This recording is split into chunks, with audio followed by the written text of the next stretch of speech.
राधे राधे। आप सभी का मेरे चैनल पर स्वागत है।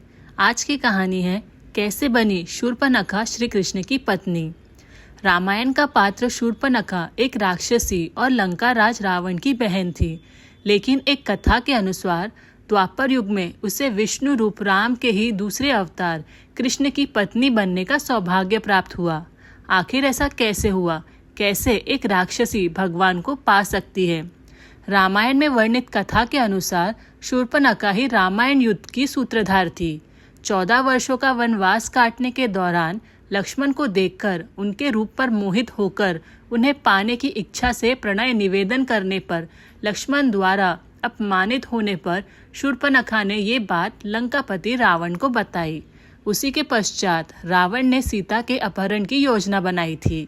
कहते हैं शूर्पणखा ने रावण से बदला लेने के लिए ऐसा किया था, लेकिन राक्षसी शूर्पणखा वास्तव में इंद्र के दरबार की एक अप्सरा थी, जिसे एक ऋषि के श्राप से राक्षसी के रूप में शूर्पणखा बनकर जन्म लेना पड़ा था।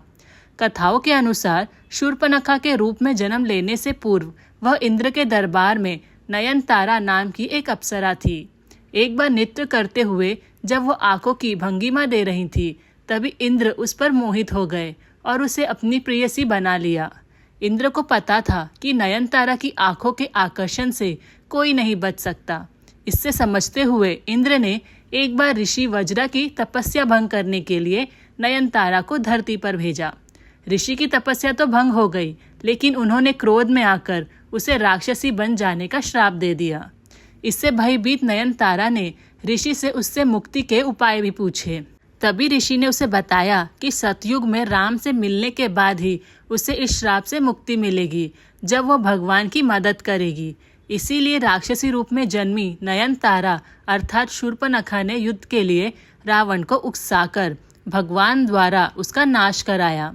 कहते हैं युद्ध समाप्त होने के पश्चात प्रभु प्राप्ति की उचित प्रक्रिया अपनाने के लिए और नयनतारा रूप वापस पाने के लिए शूर्पणखा ने पुष्कर नदी में खड़ी होकर 10,000 वर्षों तक शिव की आराधना की।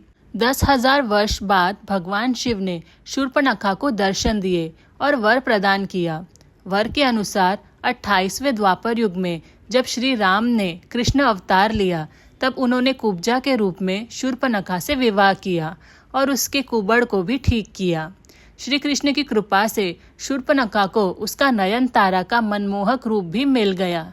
तो ऐसे बनी थी शूर्पणखा श्री कृष्ण की पत्नी। अगर आपको आज की कहानी अच्छी लगी हो तो प्लीज़ मेरे चैनल को सब्सक्राइब करें। Thank you. राधे राधे।